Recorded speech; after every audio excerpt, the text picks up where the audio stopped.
Vamos con el imperativo estético de Peter Sloterdijk, tal como estamos haciendo últimamente. Bueno, pues vamos a exponer algunos de sus contenidos para introducir al lector en sus contenidos.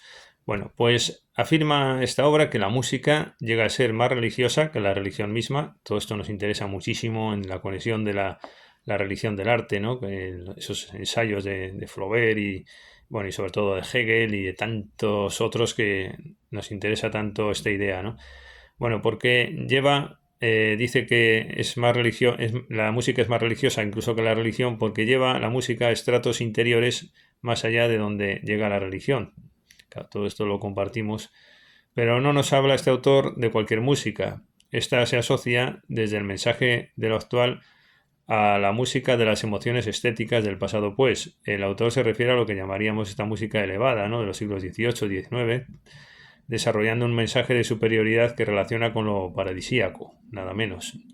Es decir, esto es interesante porque, fíjense, cuando hablamos de esta música que permite una religiosidad o incluso una religión en paralelo, complementaria a la religión, a mi juicio, no que lo suplanta, pues para los que tenemos la desgracia de no ser tan religiosos en el sentido estricto, pero que tenemos ese interés por la espiritualidad artística y todo lo que origina ese mundo sensitivo, pues lo que estaba diciendo es que este autor, por ejemplo, cuando se fija en este mensaje asociándolo con la música, esto lo referencia a la música que entendemos, bueno, pues de Beethoven, o etcétera, etcétera, ¿no? No es por referencia a la música del siglo XX de tipo popular, es que se da por hecho, ¿no? Es una cuestión implícita, pero me parece interesante ponerlo de manifiesto.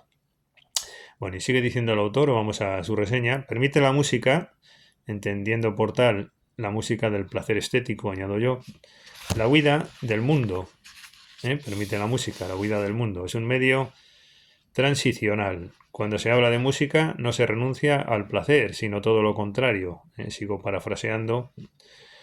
Dice que la música nos lleva a poder evadirnos del ruido, nos invita a regresar al silencio del mundo pasado, prenatal. Esta es una idea que se dan muchos autores, también en Pascual Quiñar, etcétera, esto de que la música nos lleva a lo prenatal. También en Murena, el argentino, está muy presente esta idea. Aquella conecta la música con un efecto retorno, desde el momento en que vivimos en la realidad ruidosa. Enlaza la música con el instinto de la búsqueda de tesoros, según expresa a su juicio innovadoramente La Tempestad de Shakespeare. En concreto, se centra el autor en la novena sinfonía de Beethoven y también en su famosa fantasía coral Opus 80. No se la canto, aunque lo podría hacer, ¿eh? La fantasía coral es, bueno, una de las obras más grandes de la humanidad, ¿no?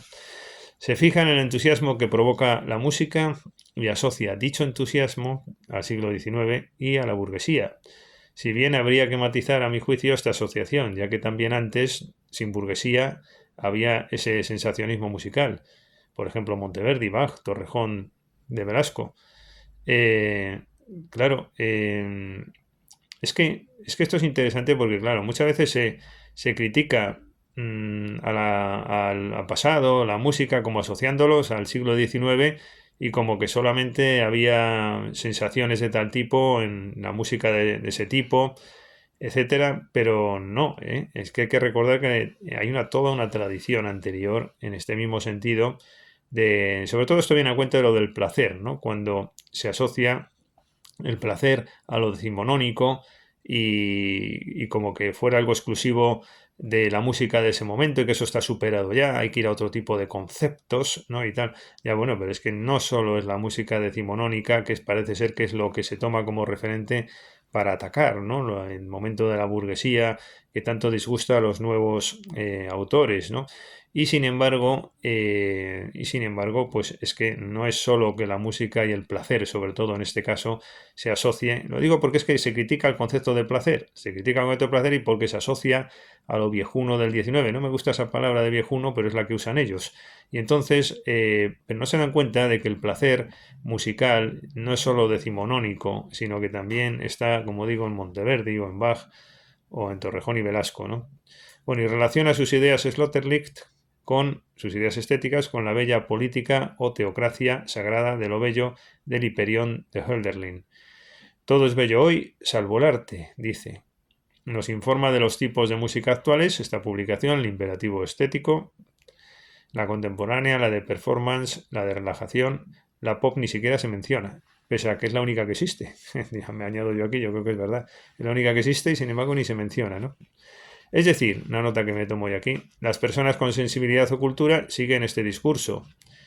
Cuando se sale del ámbito pop o del relato detrítico de la teoría del arte, que se ubica detrítico porque a ellos les gusta, el de la detritus, no es porque yo diga que sea detrítico, sino que es que ellos se autocalifican así, ojo para que no esté al corriente de esto. Es un gusto que hay por lo detrítico.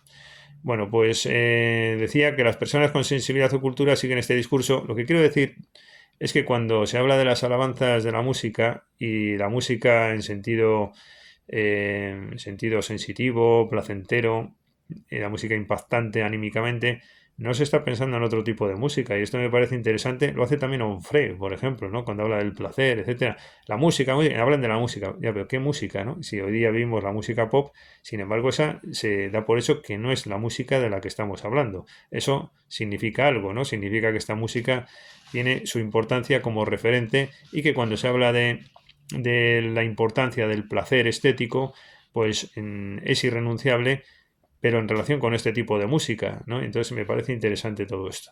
Bueno, se dice, digo yo aquí, que cuando se sale del ámbito pop o del relato detrítico de la teoría del arte, que se ubica concretamente en un determinado contexto de discurso, con toda naturalidad se admite actualmente el placer estético. Es decir, el placer estético que niegan los detractores, porque dicen que esto es viejo. Sin embargo, autores como este, cuando salen de ese ambiente, digo, detrítico, ¿no? de los grandes protagonistas de la cultura actual, cuando una persona, un filósofo de importancia, habla de música y habla del placer estético, lo asocia con esta música. Es decir, que este concepto del placer estético, por tanto, no está denostado cuando está implícitamente en los mejores filósofos.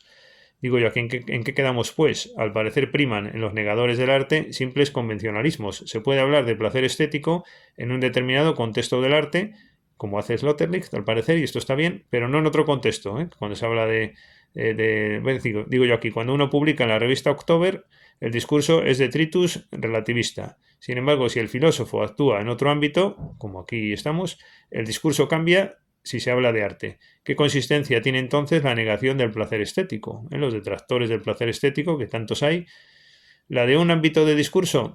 Es decir, hay que hablar siempre en contra del placer estético cuando se publica en la revista October, pero no cuando habla Sloterdijk.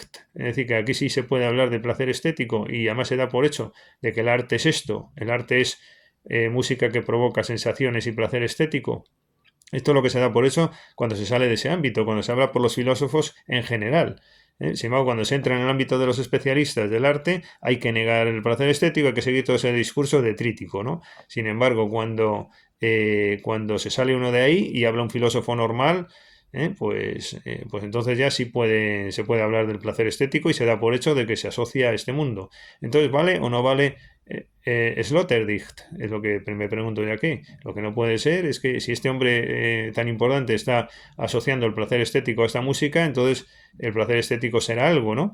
Lo que no puede ser es que se admire la figura de Sloterdijk por los mismos que después en sus publicaciones siguen el discurso opuesto. Iba a hacer una contradicción llamativa, ¿no?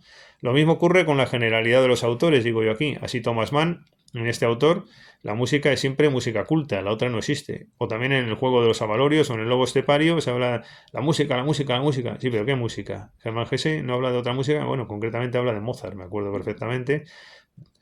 En arte hay un peso excesivo de la historia. ¿Se imaginan ustedes a un abogado que tuviera que defender sus causas acudiendo a la legislación del siglo XVIII? Pues algo parecido ocurre en música. Es decir, yo lo que reclamo con estas observaciones es que tiene que haber hoy día una música que impregne la sociedad y una música. Es decir, yo no tengo por qué vivir del siglo XVIII ni del siglo XIX. Yo soy un melómano y exijo como melómano una música importante, impregnadora de lo social. Y entonces, bueno, los músicos no tienen la culpa es del diseño social, tampoco la tiene el capitalismo. Bueno, y voy introduciendo mis ideas poco a poco, de estas ideas de este ensayo que publicaré próximamente, que todavía no sé si titularlo El ideario de un esteta o La soberanía pop y la cultura artística, ¿no? Sigo diciendo yo aquí, el quiz o utopía sería crear los condicionantes sociales para que se origine cultura musical de interés con el debido impacto social. Con toda naturalidad, el arte se identifica por todos con una determinada y consabida concepción estética. Bueno, todo esto lo digo, es mi próximo ensayo, pero estoy aquí haciendo reseña de publicaciones, pero ya de paso aprovecho para ir informando de esta publicación. Y aquí viene la obra de Michel Onfray, que citaba antes, ¿no? La construcción de uno mismo, la moral estética, y aprovecho también para reseñarla, porque aquí se realiza todo un alarde de nietzscheanismo estético, de modo que la música pasa a ser la solución. La música es la solución frente a los problemas del presente. Pero ¿de qué música hablamos? Como gran solución actual. Todos estos detractores del placer estético que ya no sirve y tal. Bueno, pues miren, aquí Onfray se está pensando en Debussy y en Beethoven, nada menos un autor tan moderno como Onfray. Pero no era esto lo conservador que pertenece al pasado, ni rastro de lo pop, ni de lo contemporáneo. Parece, por cierto, que Onfray ha oído de pronto el bolero de Ravel y ha descubierto el Mediterráneo. Eso también es verdad que me da un poco la impresión al leer este libro que nos quiere descubrir el Mediterráneo, ¿no? Por lo menos para los melómanos, esto ya lo teníamos muy sabido. No deberíamos conformarnos cuando se habla de cultura con el pasado histórico.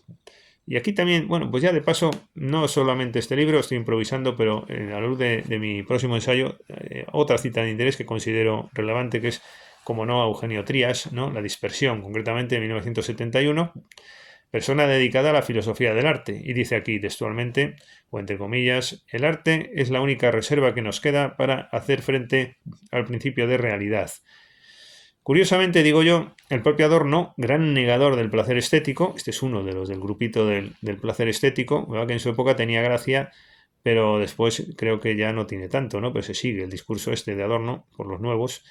Y bueno, pues digo que Adorno, curiosamente, tiene una frase que es que causa un gran placer estético, uno de los negadores del placer estético, y es la frase a cuyo tenor la música de Beethoven es la disonancia del sufrimiento. Qué frase tan bonita, ¿no? Qué frase tan para los menómenos tan sobrecogedora, la disonancia del sufrimiento. Qué bueno es esto. Y sin embargo lo dijo Adorno, un negador del placer, ¿no? El placer estético, no sé. En fin, bueno, pues esta definición es maravillosamente estética, digo yo, porque el placer en música se funde con el dolor y con esas disonancias que produce la música a tal efecto. Bueno, en otro lugar, no sé si haré vídeos sobre esto, pero si no ya lo digo por si acaso, pues también destaco que hay una contradicción porque los negadores del placer estético son los modernillos, sin embargo después eso que está prohibido porque es decimonónico, burgués y tal, el placer, eso nada, ya no, ahora son otros conceptos, ya no es el placer ni es la sensación, esa vibración que incluso suena mal esta palabra para algunos y la niegan, etcétera, vibración emotiva. Hoy tiene que ser conceptos, ¿no? Y estudios, porque así, claro, se hace un articulito aquí, la NECA y el no sé qué y tal. Bueno, eso es el arte hoy día, como sabemos. Bueno, pues sin embargo, esos negadores del placer, después cuando leen un texto de Pascual Quiñar o un texto de tal y cual, ¡ah, qué placer estético! Es decir, es que lo que pasa es que lo que hay es una renovación del placer estético. No vale porque es burgués, pero vale cuando es de un autor o de Agamben o de cualquiera de estos autores modernos, ¿no? Y a mí yo me sumo, que me causa un gran placer leer a Pascual Quiñar, solo faltaría, pues anda. Pero yo creo que todo lo que sea placer es bueno, todo. Además, a todos los niveles, a todos los niveles, todo lo que sea placentero me parece positivo, siempre con una medida, ¿no? Una medida en ciertos ámbitos. Pero me parece muy positivo. Esto ya lo decía Sabater, tú tiende al placer hasta que empieces a ver las inconveniencias del placer que son mayores que lo conveniente, ¿no? Ahí está el límite, pero hasta ese límite hay mucho campo, ¿no? Yo creo que estuvo muy bien expresado por Fernando Sabater. Bueno, pues, bueno, voy a dejarlo ya. En definitiva, el placer estético no está acabado porque los mismos que lo niegan después lo reconocen en obras literarias que les gusta. Es decir, que no vale el placer estético en música o en pintura Sin embargo, sí vale cuando hay una obra literaria, una obra ensayística, que habla del placer estético del pasado. A mí esto me parece una contradicción más, que pone de manifiesto que el placer estético sigue estando presente, y además porque filósofos importantes como Freud, como Eugenio Trías, como Sloterdijk, cuando se salen del ámbito de crítico del arte, sin embargo, sí que hablan del arte asociado a lo que todos entendemos tradicionalmente por placer estético. Volveremos a carga con esto, porque en definitiva, como melómano, pues este es el sentido que nos queda de la vida. Pues nada, hasta el próximo vídeo.